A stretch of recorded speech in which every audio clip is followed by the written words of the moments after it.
Hello again. This is our special coverage on COVID-19. My name is Premier Dunyame. My guest in the studio, Kojo Akoto-Boateng, who is head of new media and research. Kojo, you're welcome. Thank you, Firma. How are you? I'm good, thank you. How are you? I'm great. Right. So I also have here with me Bernard Avle, who is General Manager, Citi FM, Citi TV, and host of Citi Breakfast Show and Point of View on Citi TV. Bernard, you're welcome. Thank you, Firma.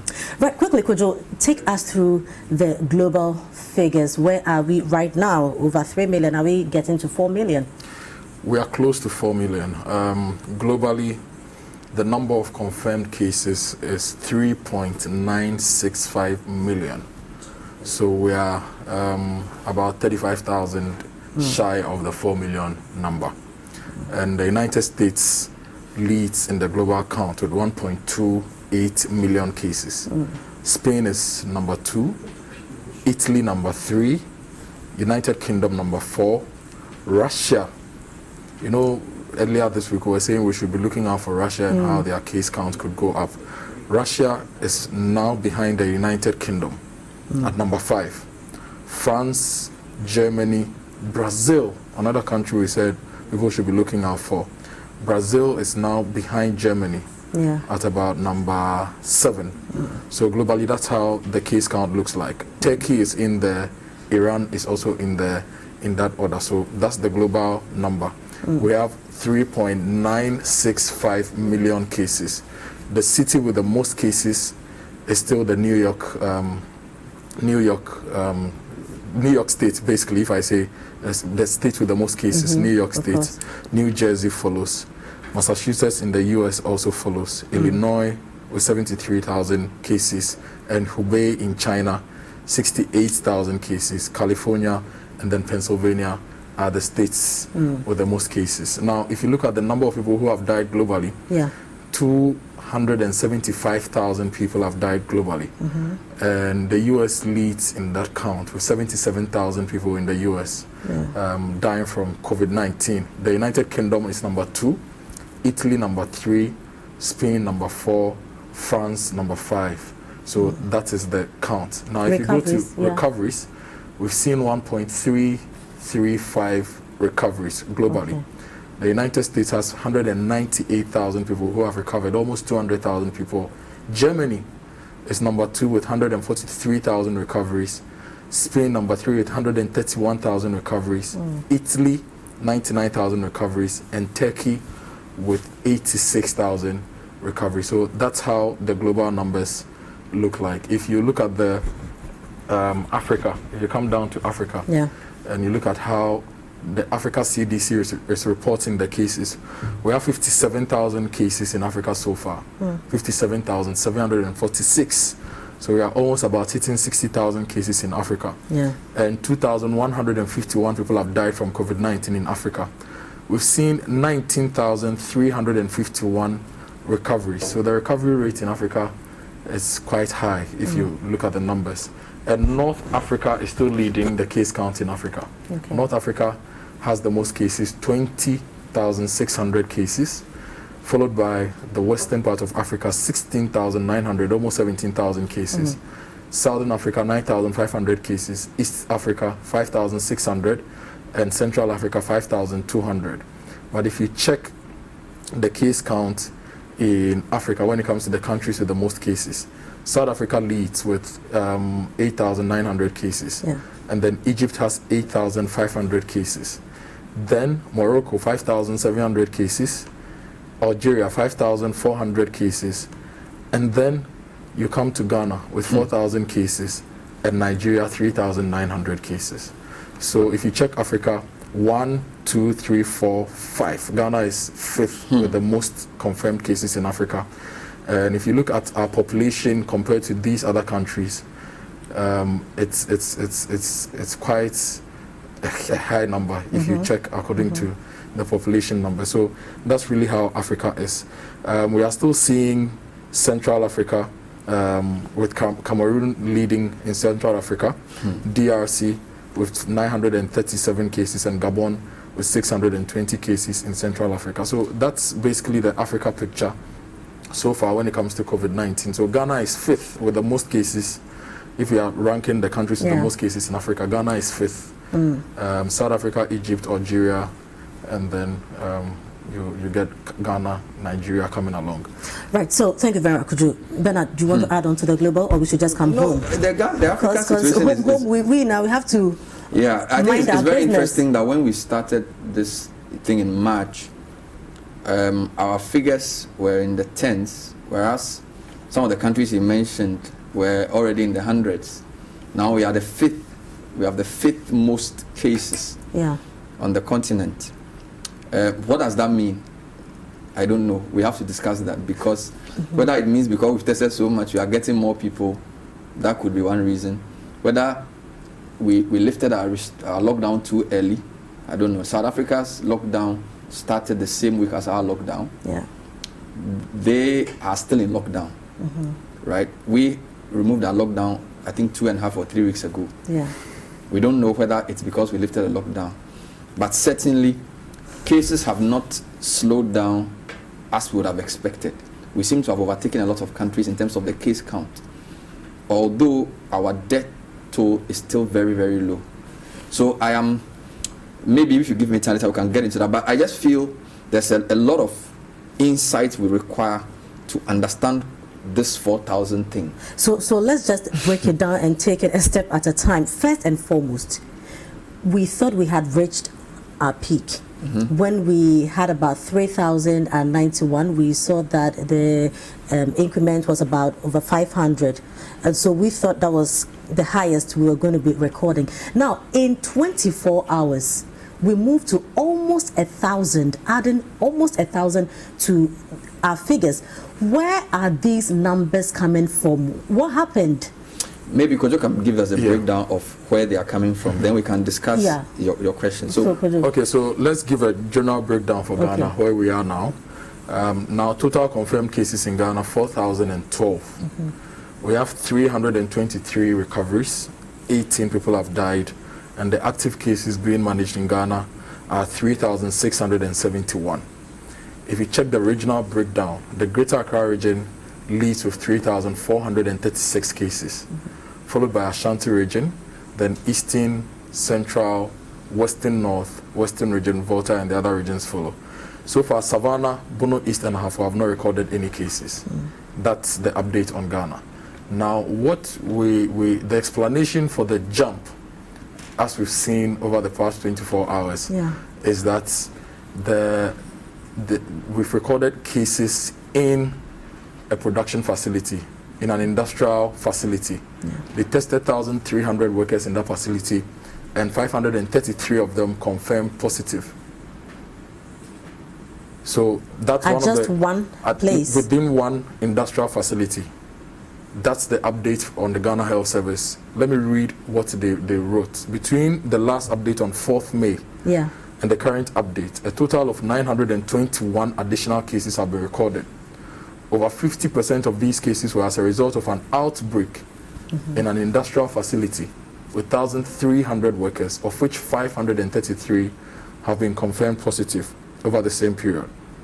And we are told that 20 recoveries have been reported over this particular period. So we jumped from 3,000s into the 4,000s within a period of 48 hours, if you look at the reporting window. So now we are at 4,012, and we've overtaken Nigeria with the most cases in West Africa. But could you, just a quick one, if you, the jump from the total number of cases is about 900, and what the new cases 921. Good. If you take away that 533, you are still around 400, which is still very high for. So let's assume that factory wasn't even packed. That 390 or 400 increase is still significant. Very, especially within the time frame that we are looking at. Of which about 45 came from Kumasi. So I see the way they've written the statement, they are trying to say, look, this is half of this 900 is from one place. I don't know whether that's supposed to make us say, well, yeah, that means don't be too worried or not. Because look, I've told you that in Singapore, for example, a lot of their new cases came from a small locality. So whether the cases are from everywhere or a locality is important epidemiologically, so you can trace, test, and isolate. But the general picture doesn't look good. To have 921 new cases, right? Even if you take out that 533, you will still have about 400 cases. You have like 388, which is still high for especially when your head of public what's his name, public health at Ghana Service showed you a graph a day before saying that in terms of cases based on samples taken, you have peaked. Now let me explain that whole thing. So up until the day he spoke, we couldn't really determine what particular day was giving us the most cases, because most of the announcements were from samples which have mixed up. So they can announce 200 cases today. Some of the samples were taken yesterday, some were taken 3 weeks ago. Then they came and said, we have managed to disaggregate the numbers to tell you what sample day had the most numbers. And that day they said it was 27th April. Good. And that day, I think it was 503. And he said he believed that was a peak. Then Noguchi said, we've cleared our backlog. Yes. Good. And that we can produce results in 24 hours. So we then, based on what they've said, this 921 were taken on the same day. So what happened to the peak then? If on the basis of, on 27th April, you had 530, which was your highest test, the positive day. Now you have cleared your backlog. So we have the chart on there. So you've cleared your backlog now, and this 921 extra cases represent 5th May. This is just a day after the man said what he said. Bernard, let's understand. So I'm just saying that the assumption or the point that Dr. Bedu Sarkodie, is that his name, made, has been proven to be untrue on the basis of what we have seen. Yes, so you remember when the issue of we reaching our peak came, there was a whole lot of discussion, what it means. Are we going to be recording higher numbers? Does that mean that we're not going to be recording new figures? What exactly did he mean by we were at our peak? His point was that if you take that from 11th March to 1st May, if you take the number of positive results you get based on days samples were taken, the highest day was 27th April. So at least 3 or 4 days after that, with samples coming in, you hadn't recorded as high a figure as that. So he believed that that 27th day was our peak. Then a lot of people said different things, that if you do a trend analysis of the positives, it's impossible to say that is our peak. But I understood him, because what he said meant that because we had cleared our backlog, I didn't think we were going to have as many samples per day after that date to merit that high figure, if you look at the percentage positive we had in the past. So it's very surprising to now see, just the day after he spoke, or a couple of days after, in one single day, because there's no backlog, so you can no longer say these are many days put together. So these figures are not from the backlog? No, there's no backlog issue is over. Now understanding is that so they are testing results, real time. So they test, if they get the samples today, within 24 hours you get results. So these 921 are coming from one day. Okay, because KCCR has no backlog, Noguchi has no backlog, nobody has a backlog. So my point is, how come he did not know that it was possible to get this much? Don't forget though that, to be fair to him, he said that we have reached our peak provided people behave in a certain particular way. Do you follow me? But I still think that, I think it's a bit premature to declare that peak. I've already made that point. The other point is, so how come only one company had 533 when we are in an era where there are specific recommendations and rules about what you should do? I was going to ask, so does that mean that we need more information? Was it that working? The company didn't obey the rules? Was it that there was some oversight? What happened for one company to get 530? What did they do wrong? And what are other companies doing wrong while we speak? Exactly. To tell us that whilst we are speaking, other companies are also not doing the same thing. So I think that this 920 is a serious wake-up call for not just the health authorities, but for all of us. Because, as I've always said, no matter what model you do, no matter what calculations you make, it is the behavior of people collectively that determines what numbers you get. So if anybody needed a wake-up call that this is serious stuff we are dealing with, and that we are nowhere near out of the woods, I think this is the biggest. So look, and I've already said in the past that the messages coming through from the press conferences were very confusing, because while the Minister of Health kept saying, wear the mask, stay home, let's do the right thing. We are not out of the woods yet. I got the impression that the advisor to the president was saying our mortality rate is low. We are not having as many people who are seriously sick. So it's not as bad as it sounds. Do you understand? So that was a mixed message.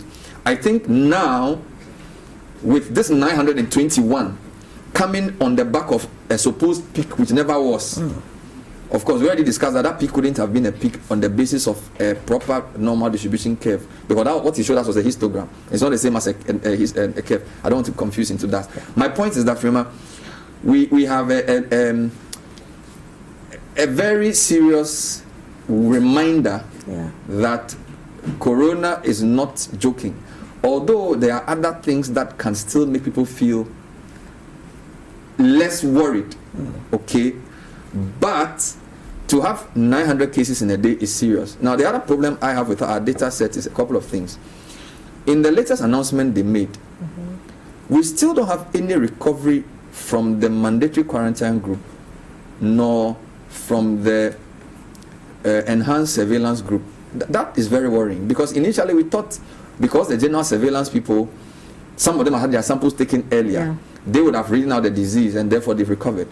But if I go through the numbers we have now, I think whoever is monitoring the situation should be a bit concerned that of your 323 recoveries, all have come from your 1,223 general surveillance. You have 115 people who've been in mandatory quarantine for at least 1 month, right? Nobody has recovered. Of course, nobody has died too. Good. You have 2,674 from enhanced contact tracing. Nobody has recovered. What is going on? Does it mean that only those who show symptoms eventually recover? Because the general surveillance are those who show symptoms. Somebody is coughing, he's not feeling well, he goes to the hospital, they test him. Could these people be asymptomatic? We are not seeing anything, so you don't know. Yes, so yes, you're right. So maybe the two other groups, mandatory quarantine and the enhanced contact tracing, maybe most of them are. I shouldn't be saying that. They should be telling us. I'm not the ones supposed to answer. The government or whoever is managed to say, okay, we suspect that the reason people in the other two groups have not recovered is that maybe they are asymptomatic or whatever, because I'm told all of them are well and responding to treatment. All the critically ill people are still from the first group. So mandatory quarantine, nobody recovers, nobody critically ill, nobody dies. Enhanced contact tracing, nobody critically ill, nobody recovers, nobody's dead. They are just there. So what is this teaching us about the virus? Now, whatever they say about this can determine whether this 4,000 we have should make us worried or not. Because I've always said that the number I look at closely is the general surveillance, which is the first group.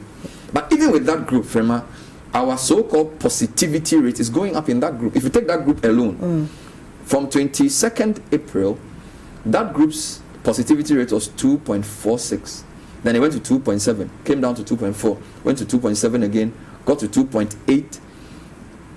Surprise, surprise, it's now 3.3. The positivity rate for the general surveillance group, as in those who fall sick or show symptoms and we test them, that group, the positivity rate is 3.31. Again, the enhanced contact tracing people, initially their positivity rate was 1.06. These are the people who are contacts that we trace following somebody else that's having a condition. That figure rose from 1.06, 1.4, 1.9, is now 2.3, right? So the positivity rate for both those two significant groups, because the quarantine, mandatory quarantine, the rate will not change, because that number is fixed. So my question is, why are you having an increase in your positivity rate for the two groups?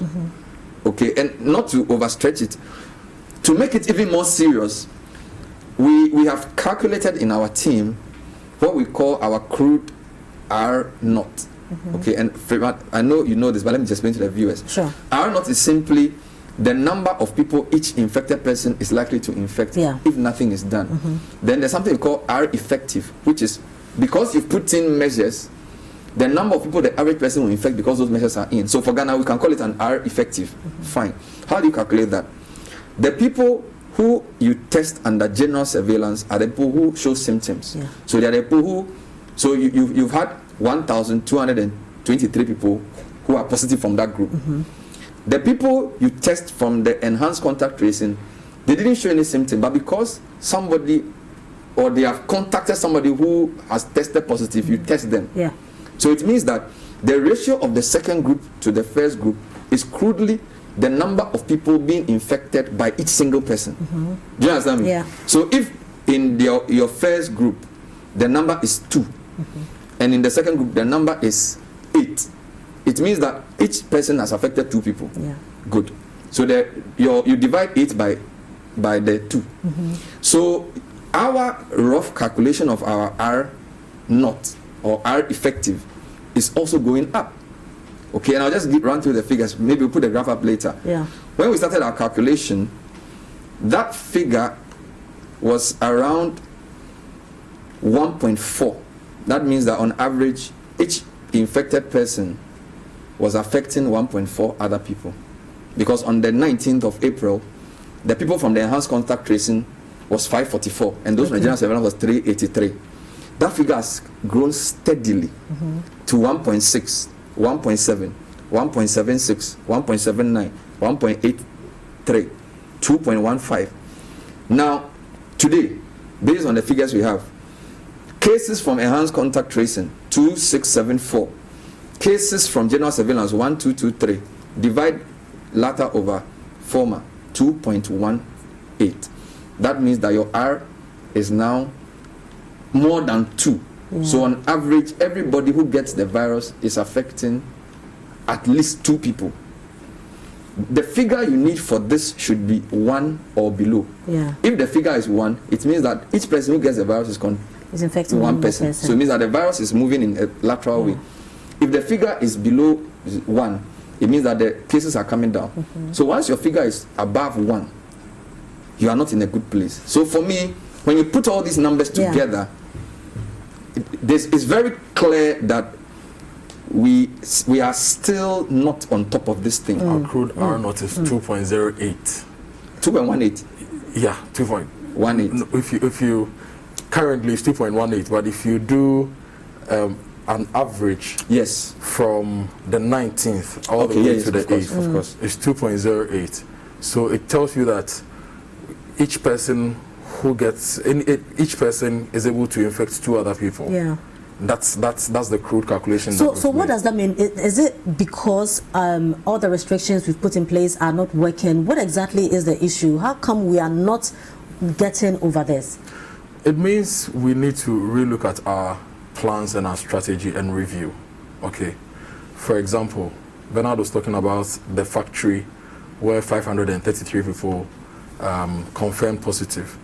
If you read what the president said on the 19th when he lifted restrictions, he said businesses and other workplaces can continue to operate, observing staff management and workplace protocols with a view to achieving social distancing and hygiene protocols.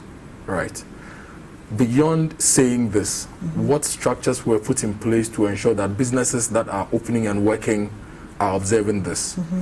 You remember that before we lifted some of our sanctions, we read what some other countries were doing, and the Israel example was one that we used, that businesses could open and only operate with 30% of their staff, or 25 staff members, whichever number is the highest, right?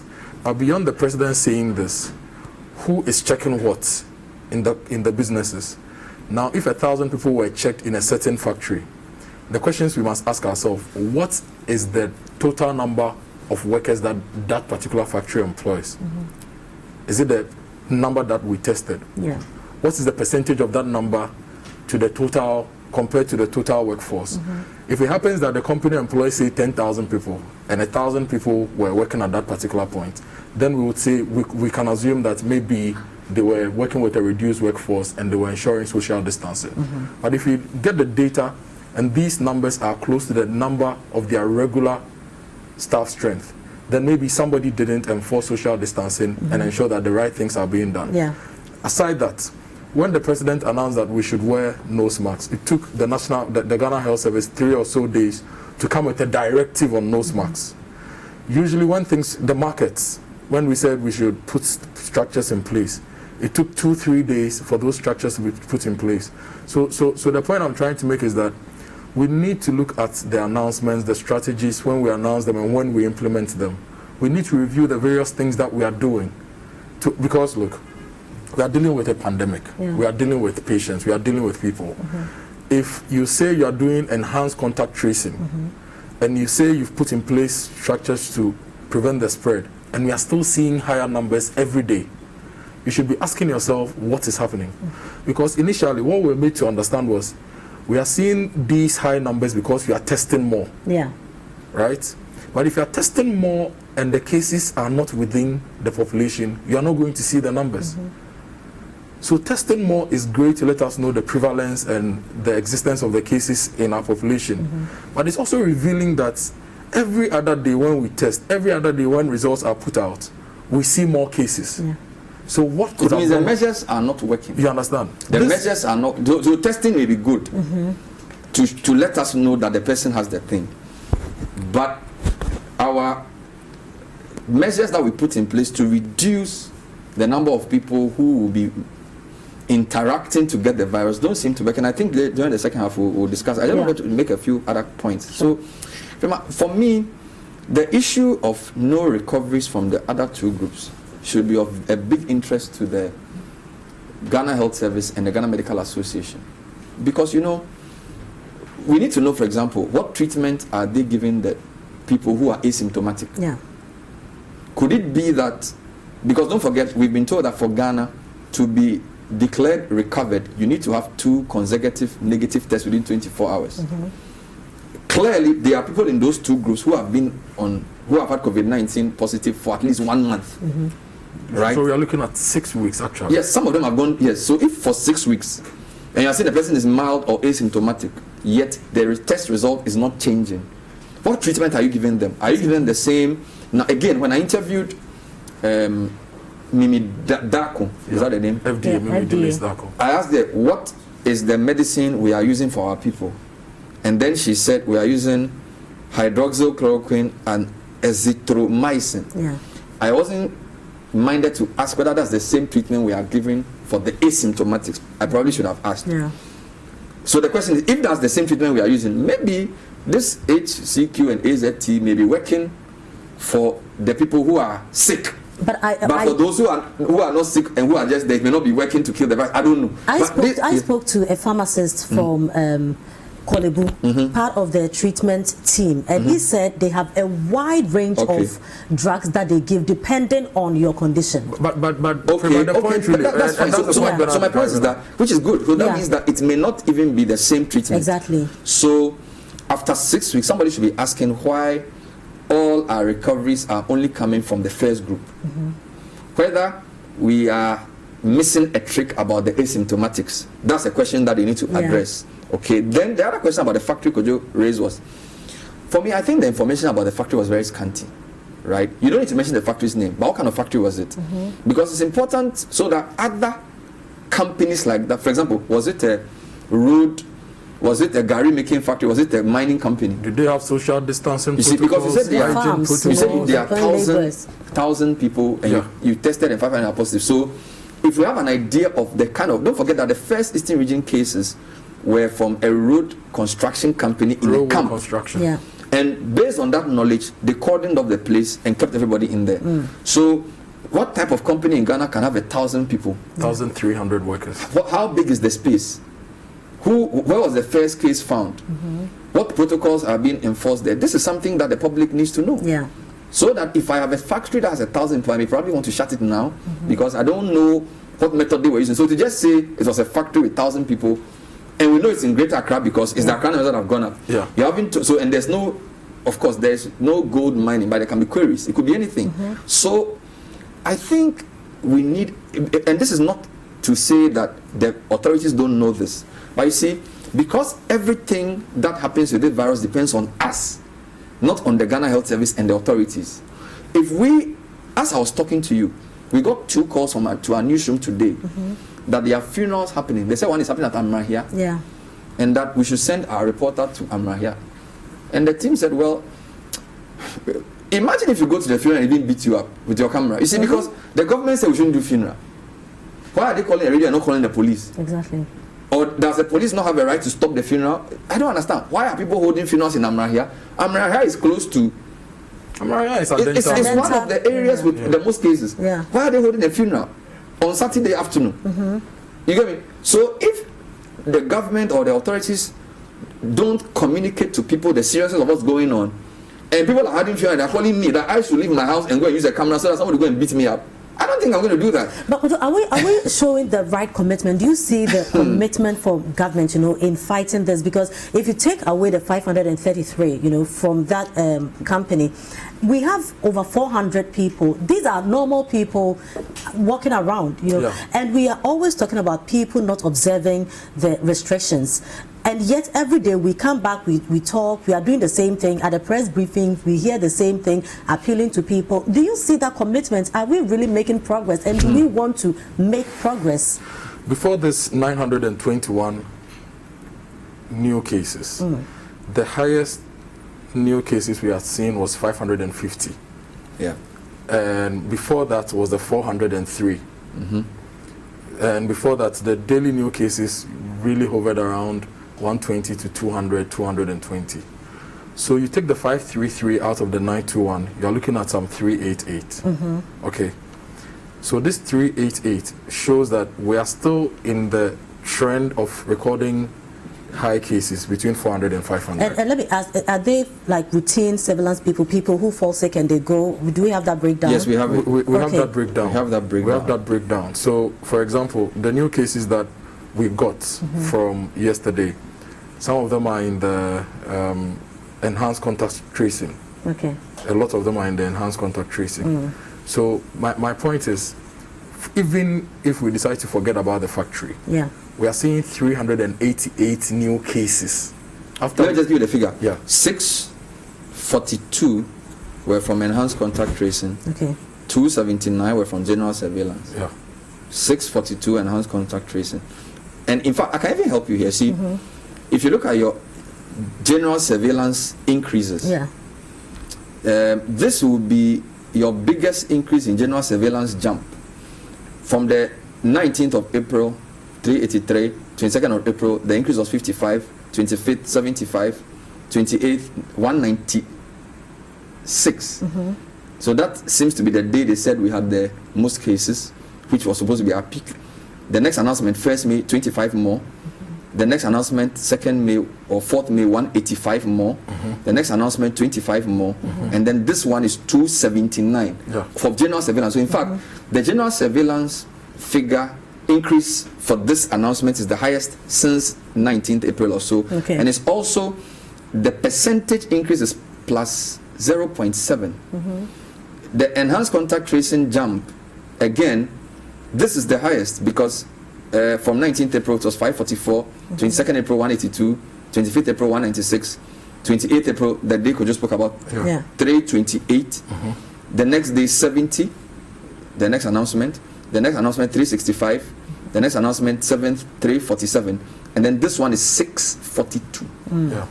So for both groups, these are significant increases. So that's so it shows that even without the factory, the spike in the factory, the spread is still ongoing. Which shows that a lot of the strategies we put in place may not be yielding the right results, because if the strategies are working, we are not supposed to see these new cases in the numbers that we are seeing. We should be recording fewer new cases, maybe some 50, then the next time maybe some 30, 20, then it keeps dropping. Then we know that we are winning this. So the COVID-19 management team really needs to sit down and review their strategy. And if they looked at the science to advise the president on lifting the restrictions and putting in place various strategies to deal with this, they should also look at the science again to review whatever strategies that they have. And we do not want to see announcements done before a plan or the execution format is communicated. Days before. If you tell me that, look, we can start work, and you do not give me the parameters within which to work safely, and I get it 3 days after that announcement comes, and within that 3 days anything happens, it contributes to the spread. We've seen that with face masks, with the markets, with the workplaces. And I do not know whether any of you in here has seen any document from the government spelling out how companies and institutions should, the protocols they should put in place now when it comes to staff numbers, when it comes to this, we know that there are certain institutions which are working with a shift system. So this person works 1 week, another person comes in. But we should see a well-designed document with the protocols and everything spelled out for every business to have. We should not leave that decision to businesses alone. No discretion. Because in certain instances, businesses will take decisions that may benefit them, because every business is struggling now. So if they see any loophole they can use to continue doing business to make money, they may do that.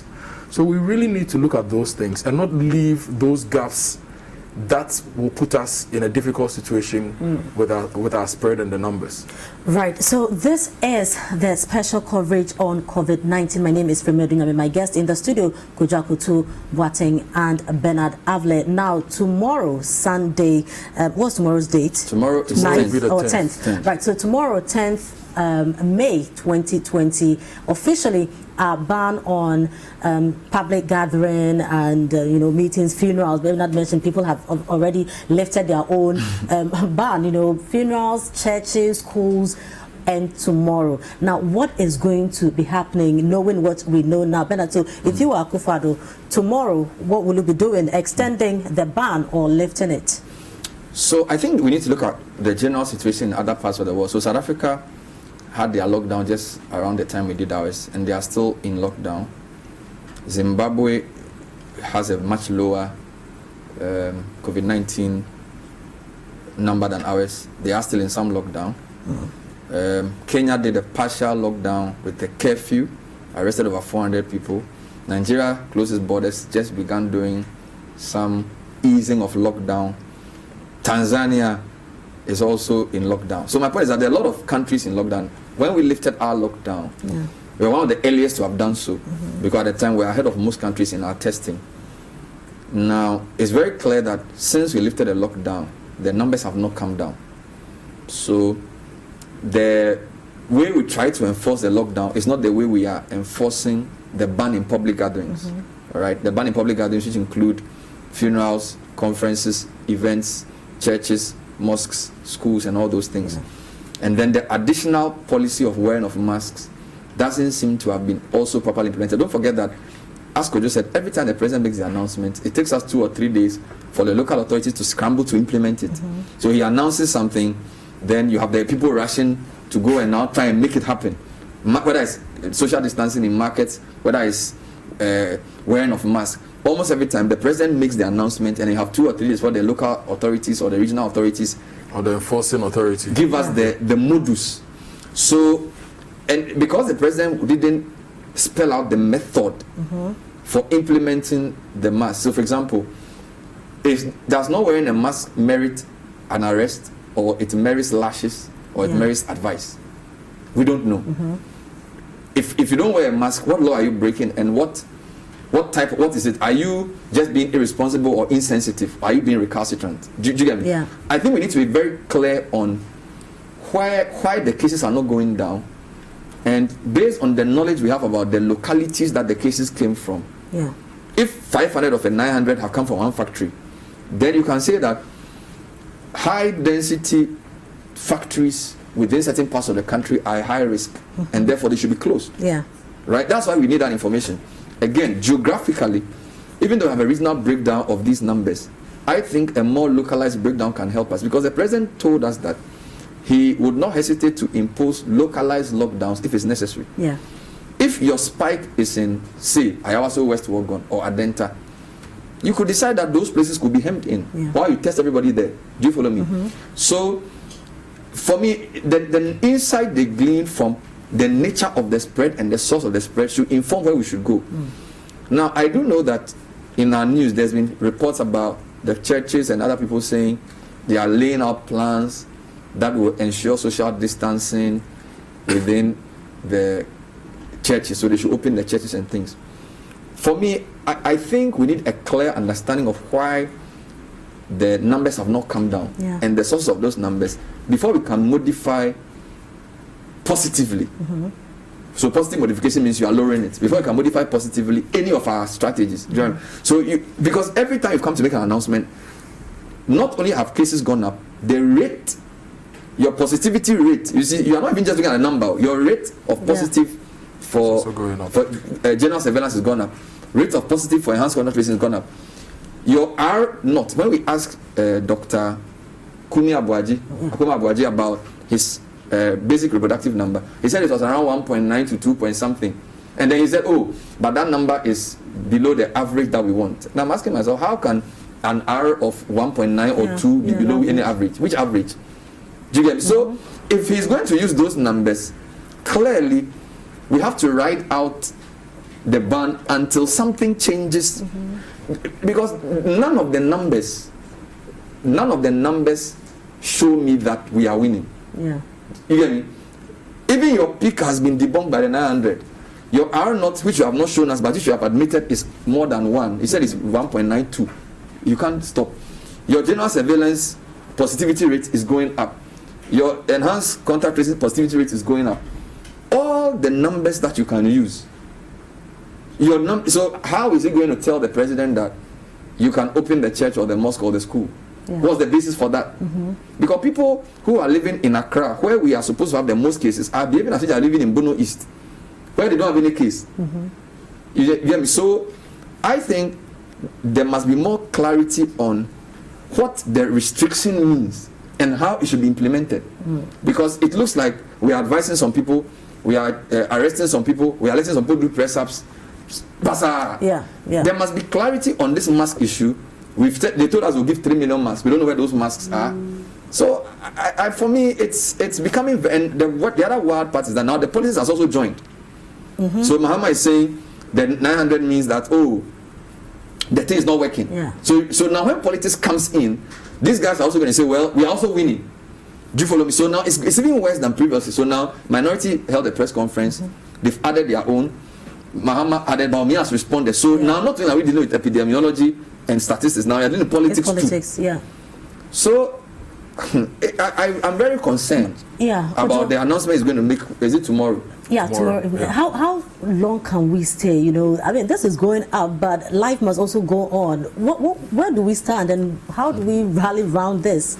This is a question that I believe the president is looking for an answer to at the moment. And if you've followed the reliefs that he announced to give us, all these reliefs were to give us some cushion whilst we deal with this. And we've had 3 months of ECG, three months of electricity, we've had 3 months of water announced, right? Now, the question you're asking, this is where all the various agencies and ministries should be putting together their data based on the work they've done to advise the president as to what to do without overlooking the medical advice and the medical situation we are dealing with. Because we are dealing with two things. You are fighting a pandemic medically, and you are also fighting the pandemic socio-economically. So based on the data you have, you are going to weigh your options and choose the best alternative. And that's what I believe the president is trying to do now. If you remember very well, when the COVID-19 first few cases were reported, there is a doctor at Kolebu, Dr. Ampoma, who sent out an article advising what we should do. And one very important thing he said was that we should put together a research team which will be looking at different aspects of data, not just the medical data, but different aspects of data whilst we deal with this every second, to be able to advise the government as to the next step. So data on resources, food. Should we decide to lock down certain places? Because remember, when the president spoke, he said that we will lock down any community where COVID-19 is prevalent. So if you are recording cases in certain areas and there's a decision to lock down, we'd have to look at the socio-economic situation of that particular area and the country supports such communities and everything related to that to take the decision. So tomorrow the president will speak, we expect him to speak. But just like Bernard, I do not expect him to lift the restriction on public gatherings because of the way COVID-19 is going. Right, so let me now take some of your comments. Frank from Airport says, good day, Frima. It's a pity for a single manufacturing firm to record a daily astronomical figure in COVID-19, yet NPP and NDC seems not to agree but wants to score political points. Honestly, all workers at KIA, that's Kotoka International Airport, and GPHA, Tema and Takrady, that's the Ghana Ports and Harbours Authority, as well as all borders of the country are highly vulnerable to COVID-19. I still cannot comprehend why compulsory testing has not been conducted for these workers. Common sense needs to be applied before more people are infected. Eko Ochi from Doimu says, I think the government health professionals should do us the favor by defining the terms they use. We are intelligent enough to understand and analyze things. What is so difficult or complicated to understand about the word peak? They should make all the essential data available, like other well-meaning countries are doing. Otherwise, they should expect us to speculate. Kwame from Obuasi says they should group the data into districts and municipalities. That will help because some people are not obeying the precautionary measures because the virus is far from them. Now we have another one. Our government is quick to condemn statements from people and giving us false data. I understand our government is going to Madagascar to buy herbal medicines to cure COVID-19. Don't we have a lot local herbs from able herbal practitioners to cure this sickness? They said they were going to buy. They said they don't mind, considering that. Yeah. Right. So Thomas says, hello, good afternoon, Frima. Please, what is the coronavirus reproductive rate in Ghana as that of Germany? Was 0.65 2 days ago. That's Pasolo from Domahim Crew. Frima, are we told whether these 500 plus industrial workers stay at the industry or they move home and back to work? Again, we need to know whether other people aside the workers visit the industry or not. This will help us identify contacts of the affected people. This is coming from Samuel Akofu Jr. in Apam. Kwame Sam in Kumasi says, with the approach that the government has chosen in handling the pandemic, death rate should have been the measure of success because the test results figures seems to have been managed by government communicators. Again, the case counts per day graph does give a picture that suggests we are at a peak. Do you think the metrics, i.e. case count per day, is a good measure to count as success on? And hello, I'm listening to you live from South Africa. We are not in lockdown. It's partial lockdown, but masks are being enforced. I think we want to say masks are being enforced. Well, today we heard on the BBC that the opposition in South Africa said that the lockdown was not necessary. They should remove it. So it's not a full lockdown, but it is a lockdown. But we are not in any type of lockdown at all. And so that's the point. Somebody was asking whether we should use the case count or the mortality rate. It depends, because if you use mortality rates, we are looking very good. In fact, since the last time we came on air, our lockdown was around 0.7. Now it's gone to 0.4. Yeah. Because when your cases rise and your deaths don't change, your mortality rate is very low. Although some people think we use a different type of measurement for the mortality rate. But if you look at the general mortality rate, Ghana is one of the lowest anywhere in the world. Our mortality rate is 0.4. Yeah. 0.4. Singapore is 0.1. A few countries are below us, but most countries have a bigger mortality rate than Ghana. So maybe that's what is giving the Ghanaian authorities comfort. Again, the percentage of the cases that are severely sick is very low. So maybe that could be the reason why there's no panic on the side of government. But there are so many different things people are using. For example, in Rwanda, even though they've banned religious movement and bars are closed, they've opened places of work, but they have a night curfew. Okay. A night curfew. So people are using a mix of things. DRC relaxed some of the restrictions in parts of the capital city, but there are other parts of the country where they've imposed more restrictions. As the texter said, South Africa is impartial, not as strict as it was 3 weeks ago, but they are still in lockdown, and they are trying to enforce wearing of masks. Almost all countries have banned public gatherings and close down schools and churches. That's a basic one. I'm yet to see any African country that has opened schools or churches. So that seems to be the second level of policy. So the question the president faces this week is he going to enhance his restrictions by going back to certain kinds of lockdowns, or is he going to ease the bans, or is he going to find ways of making his ban more effective? And I don't know what I certainly But what would you want to see? Should there be add-ons? Is it should we just make sure that we are enforcing strictly already existing measures? Based on the limited information I have, he should be looking at toughening his sanctions or making sure his restrictions or making sure they are implemented better. Right? Whether that means localized lockdown or empowering the security people to do some arrest, I don't know. Or whether it means mass distribution of masks. But what I can say is that in the spectrum between ease and toughen, he should move more towards the toughen, because the numbers that we have access to don't show that we should move to the left, we should move to the right. But maybe there are other numbers we don't have. I mean, last 2 weeks when he announced the when he removed the lockdown, a lot of people saw the numbers didn't bear that out. But he still did it anyway. And the numbers have continued to move where they are moving. So I can't even second guess him. But what I would say is that based on what the numbers I see, there has to be a stricter enforcement of whatever we have decided as our policy. Because I don't think the mask wearing is working. I don't think social distancing is working. People are moving normally. People are living, I mean... Is it an education issue? You see, the government is signaling to us what we should do by what they permit. Do you get me? Because you can only... It's not... Even if the point educated, are we worse educated than Rwandans? You get me? So I think we have allowed whatever we have allowed.